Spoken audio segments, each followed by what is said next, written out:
سوال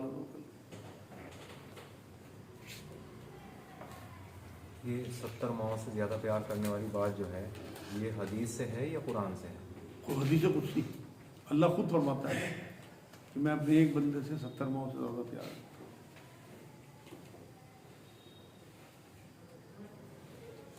ایک سوال یہ ہے، آج کل ہوٹلوں میں آفس میں کھڑے ہو کر پیشاب کرنے کی جگہ بنی ہوتی ہے، کیا کھڑے ہو کر پیشاب کرنا منع ہے؟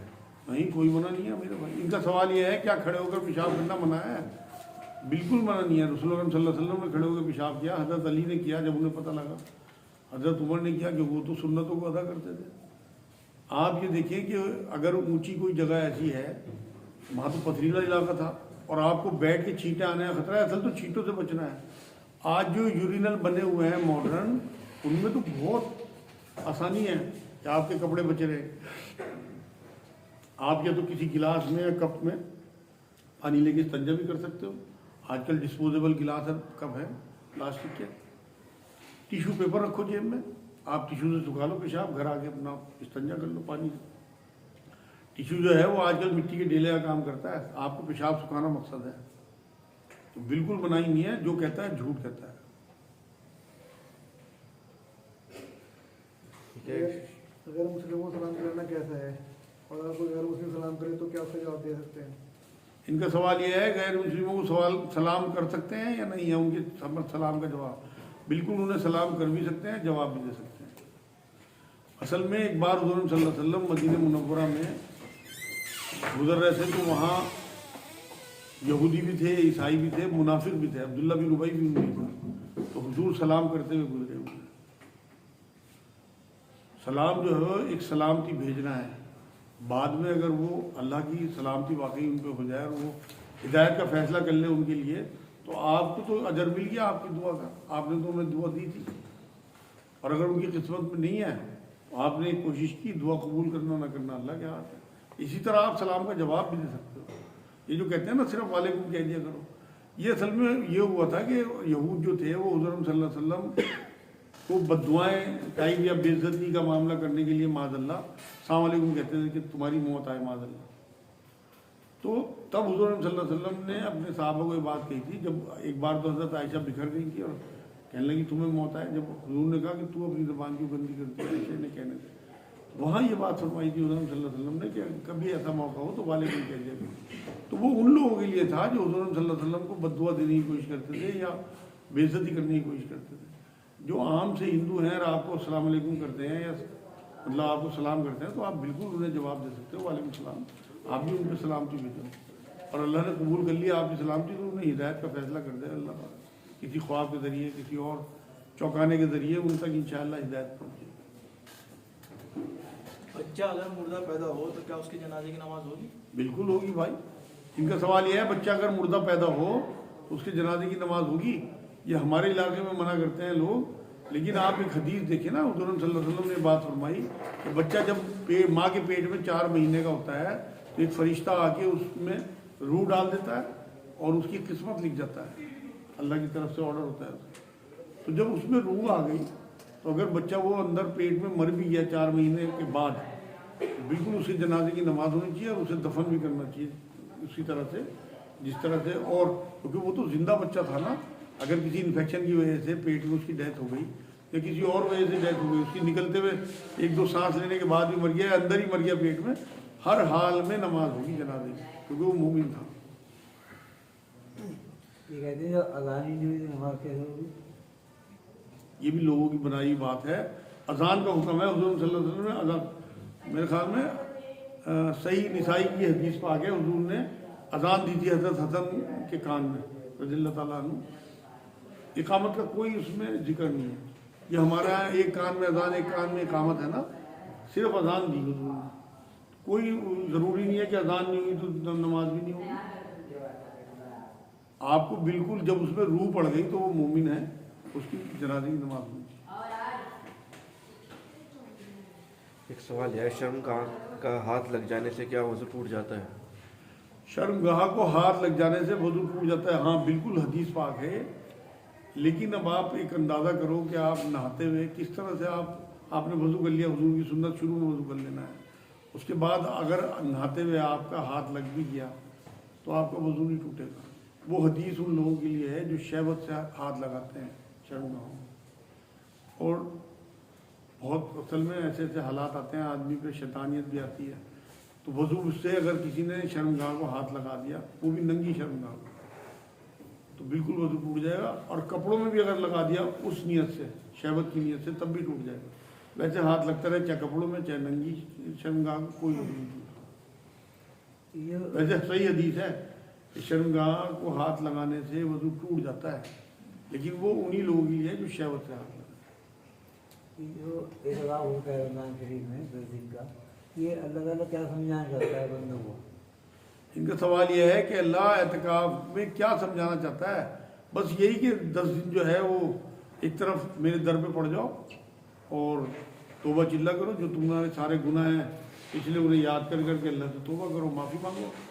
اور دوسری روح یہ ہے کہ تم 10 دن اپنے کاروبار, اپنے بیوی بچے, اپنا سب کچھ چھوڑ کے یہاں پڑ گئے مسجد میں, اور سب کچھ اسی طرح چلتا رہا تمہارا دنیا میں. اس کا مطلب تم نہیں چلا رہے تھے, تمہارے بعد بھی میں ہی چلاؤں گا اور اب بھی میں ہی چلا رہا ہوں. ایک یہ بھی اس میں میسج ہے اعتکاف. یونس علیہ السلام کی دعا کو آیت کریمہ کیوں کہتے ہیں؟ ہاں, ایک یہ بھی بڑا اسے آیت کریمہ کہتے ہیں, لا الہ الا انت سبحانک انی کنت من الظالمین. اصل میں سورہ صافات آپ پڑھیں گے نا, تو اس میں اللہ رب العزت نے اپنے اس نبی پہ ایک غصہ ظاہر کیا کہ یونس اگر یہ کلمات نہ پڑھتا تو پھر مچھلی کے پیٹ سے اسی دن نکلتا جس اور مردے قبروں سے نکلتے ہیں. مطلب اسے قبر بنا دیتے مچھلی کے پیٹ کو یونس علیہ السلام کی. اتنا غصہ تھا, اتنا جلال تھا اللہ کو اپنے اس نبی پہ, لیکن انہوں نے کلمات پڑھے تو اللہ کا کرم ہو گیا. تو اتنے غضب کے بعد, اتنے غصے کے بعد اکرام ہو جانا, کرم ہو جانا, اس لیے لوگوں نے اس کا نام کریم رکھ دیا, آیت کریمہ. اللہ کے رسول نے نہیں فرمایا, بلکہ یہ لوگوں نے اپنا اسے آیت کریمہ کہنا شروع کر دیا کہ اس میں اللہ کا کرم ہوا ایک نبی پہ. اور بہت واقعی بڑی جامع دعا ہے, اور آپ یقین کریں میں تو اسے کرین کہتا ہوں, مصیبتوں سے نکالنے کی. حدیث سے بھی یہ بات ثابت ہے کہ اگر یونس علیہ السلام کی دعا کا حوالہ دے کے اللہ سے دعا کرو گے تو اللہ رد نہیں کرتا. تو ضرور پڑھا کریں, اپنی معمول میں باندھ لیں, انشاءاللہ مصیبتیں کم ہو جائیں گی آپ کی زندگی میں. اگر ہم کسی کی برائی دیکھ لیں اور اس کا خیال ہمارے دل میں آ گیا تو کیا اسے روکنا تقویٰ ہے یا پھر اس کو ظاہر کرنا گناہ ہے؟ دوبارہ سمجھاؤ, میں ہی سمجھ نہیں آیا. تو کسی کی برائی ہم نے دیکھ لی اور وہ ہماری نوٹس میں آ گئی, اب ہم خاموش رہے, اس کو دبا کے رکھا اپنے اندر, تو کیا یہ تقویٰ ہے؟ اور اگر ہم نے اس کو ظاہر کر دیا تو کیا یہ گناہ ہے؟ کس پہ ظاہر کر دیا؟ مطلب لوگوں کے بیچ میں؟ نہیں, لوگوں کے عیب چھپانے کا معاملہ ہے. تقویٰ تو یہ ہے کہ آپ اسے چھپا دیں اور اسے آپ سمجھانے کی کوشش کرو, تبلیغ کی کوشش کرو. نہیں مانتا, اللہ دیکھے گا اس کا معاملہ. کیونکہ اصل میں آپ اگر لوگوں کے عیب ڈھکو گے تو اللہ آپ کے عیب ڈھک دے گا. یہ بھی گارنٹی, آپ کے سب میں عیب ہوتے ہیں, کسی میں کم کسی میں زیادہ, تو آپ کو ڈھکنے چاہیے ہیں. تو دل میں خیال تو آ سکتا ہے نا. ہاں, اس میں کوئی خیال پہ کوئی پکڑ نہیں نا, اصل میں وسوسوں پہ اس امت کو کوئی پکڑ نہیں ہے. اگر آپ اس وسوسے پہ عمل کرو گے تب آپ کی پکڑ ہے. اس امت کے وسوسوں پہ پکڑ نہیں ہے, بلکہ وسوسوں پہ عمل کرنے پہ پکڑ ہے. اگر آپ نکل گیا, وسوسہ آیا, خیال آیا, آپ نے عمل نہیں کیا, بس ٹھیک ہے, بڑھیا. پریشانی دور کرنے کے لیے کون کون سی دعائیں پڑھنی چاہیے؟ یہی ایک تو لا الہ الا انت سبحانک انی کنت من الظالمین, بہت جامع دعا ہے, اس کی تصویر آپ مان لو. ایک اور دعا حسبنا اللہ و نعم الوکیل, نعم المولا و نعم النصیر, قرآن کی آیت ہے, بڑی زبردست دعا ہے. آپ پریشانیوں میں اس دعا کا ورد کرو, دیکھو آپ کو اللہ کیا ملتا ہے, کیا کیا چیزیں دیتا ہے. ایک یا حی یا قیوم برحمتک استغیث, یہ آپ 3 چیزیں زندگی میں باندھ لو, آپ یقین کرو پریشانی آئے گی. ایک بار تو لا الہ الا انت سبحانک انی کنت من الظالمین, ایک یا حی یا قیوم برحمتک استغیث, اور ایک حسبنا اللہ و نعم الوکیل نعم المولا و نعم النصیر. حسبنا اللہ و نعم الوکیل بھی پڑھ لو, اس طرح بھی کافی ہے. یہ کتنی بار پڑھنی ہے آپ کی اپنی, کیونکہ یہ تو نفلی عبادت ہے, 7 بار 21 بار 100 بار 1000 بار, جتنا آپ کا ٹائم کی کوئی قید نہیں؟ نہیں, کسی بھی وقت یہ تو اللہ کا ذکر ہے نا. وہ ایک آیت ہے قرآن میں سورہ بقرہ کی 152 نمبر آیت، یذکرونی یذکرکم ویذکرونی لا یذکرون، جس طرح سے ہے کہ تم مجھے یاد کرو میں تمہیں یاد کروں گا، سورہ بقرہ میں ہے 152 نمبر آیت۔ تو آپ اللہ کو یاد تو کرو، اور اللہ ایک بار رسول اللہ نے فرمایا کہ میں اپنے بندے کے گمان کے ساتھ ہوں، اگر وہ مجھے دل میں یاد کرتا ہے تو میں بھی اسے دل میں یاد کرتا ہوں، وہ میرا ذکر محفلوں میں کرتا ہے تو میں بھی اس کا ذکر ان سے بہتر محفلوں میں کرتا ہوں۔ تو آپ اسے یاد تو کر کے دیکھو، جتنا آپ یاد کرو گے اتنا وہ آپ کو یاد کرے گا۔ اچھا ہمارا یاد کرنا تو ہماری ضرورتوں کے حساب سے ہے، اس کا یاد کرنا بڑی بات ہے، کیونکہ وہ ہمارا خالق ہے، وہ ہمارا مالک ہے۔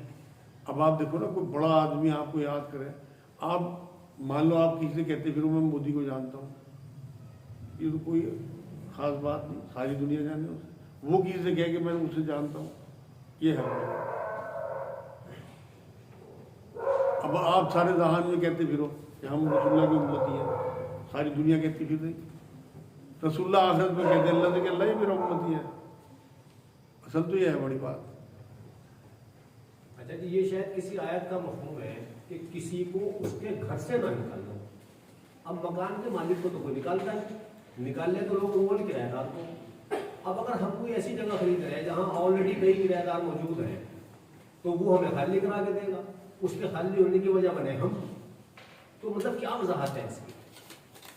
ان کا سوال سمجھ میں آ گیا بھائی؟ وہ جو آیت قرآن کی ہے وہ مکے والوں کے لیے، جو مکے کے مومن تھے نا، معصوم، انہیں گھروں سے نکالا تھا انہوں نے، مکے کے مشرکین نے۔ تب اللہ نے کہا تھا کہ تم نے انہیں گھروں سے نکالا، پھر انہیں بدلہ لینے کی اجازت بھی دی بعد میں مکی زندگی میں، انہوں نے تمہارے گھروں سے نکالا تھا، اب تمہارے ہاتھ کھلے ہیں، وہاں ہاتھ بندھے ہوئے تھے، وہ قرآن کی آیتیں ہیں۔ آپ کا جو سوال ہے اس میں آپ ذمہ دار نہیں ہو، مالک نے انہیں کرائے پہ دیا، کس کمٹمنٹ کے ساتھ دیا وہ دکھے گا۔ آپ نے مالک سے مکان خریدا اور خالی مکان خریدا آپ نے اس شرط کے ساتھ کہ میں خالی لوں گا، وہ کیا کر رہا؟ آپ کسی دوسرے کے جواب دہ نہیں ہو، آپ کسی دوسرے کے ذمہ دار نہیں ہو، انڈیویجولی کھڑے ہونا سب نے الگ الگ، آپ نے الگ کھڑے ہونا اللہ کے آگے۔ اس لیے آپ بالکل بے فکر ہو کے مکان خریدو، لیکن خالی کی ذمہ داری کرانی اس کی ہے، آپ کوئی وجہ نہیں۔ کیا سالگرہ منا سکتے ہیں؟ کیا کیا فضول خرچی ہے؟ دو سوال ہیں۔ سالگرہ منا سکتے ہیں، کیا یہ فضول خرچی ہے؟ بھائی بالکل منا سکتے ہیں، کوئی منائی نہیں ہے، بس اس میں بہت زیادہ ہنگامے، بہت زیادہ روشنی ہے، بہت زیادہ جو لوگ ڈیک وغیرہ بجا کے، اس میں یہ فضول خرچی ہے۔ تو اپنے رشتہ داروں کو بلانا، غریب لوگوں کو کھانا کھلانا، ہلکا پھلکا کیک کاٹ کے اپنے بچوں کا سیلیبریشن کرنا، کوئی حرج نہیں ہے، کہیں اسلام نہیں آتا ان چیزوں کا۔ اصل میں اس میں دین نہیں ہے، یہ تو روایتیں ہیں۔ آپ جس علاقے میں رہ رہے ہیں، اگر آپ کے بچے ان بچوں کے ساتھ برتھ ڈے مناتے ہیں اور اس کی برتھ ڈے آئی تو آپ نے خالی گزروا دی اپنے بچے کی برتھ ڈے دین کے نام پہ، اللہ راضی نہیں ہوتا۔ اللہ تو معصوم دلوں کو رکھنے کی بات کرتا ہے۔ ایک چھوٹا سا کیک، اس کے 10-12 بچے بلا کے آپ نے کٹوا دیا اور غبارے پھڑوا دیے، تالیاں بجوا دی، ہیپی برتھ ڈے کہلوا دیا، بچے کا آپ کا کتنا بڑا دل ہو گیا۔ کل کو جب آپ اس سے کہو گے بیٹے نماز پڑھو، فوراً تیار ہو جائے، ورنہ اگلے دن یہ جواب دے گا آپ نے برتھ ڈے نہیں بنوائی، میں بھی نہیں پڑھتا۔ کیا بیوی اپنے شوہر کا نام لے کے بلا سکتی ہے؟ ہاں کوئی منائی نہیں ہے۔ ان کا سوال یہ ہے کیا شوہر کا نام لے کے بیوی بلا سکتی ہے؟ کوئی منائی نہیں بالکل اسلام میں اس طرح کی۔ شوہر بیوی کا نام لے کے بلا سکتا ہے اور بیوی شوہر کا نام لے کے بلا سکتی ہے، بس احترام ہونا چاہیے۔ آج کل تو یہ ہے نا کہ شوہر تو گالی سے بات کریں گے یا تو طلاق سے بلائیں گے، اور بیوی جو ہے اجی مننے کے ابا، اجی منی کے۔ احترام بہت ضروری ہے، آپ جناب سے بات ہونی چاہیے دونوں میاں بیوی میں، اور نام لینے سے بیویوں کو ویسے میرے حساب سے بچنا چاہیے، کیونکہ ہم جس زمانے میں جی رہے تھے وہاں تو نام نہیں لیا جاتا تھا، اجی یا مطلب کچھ بھی نام ان کا رکھا جاتا، نام نہیں لیا جاتا تھا۔ مجھے نہیں لگتا میری بیوی نے آج تک میرا نام لیا ہوگا، 34 سال ہو گئے۔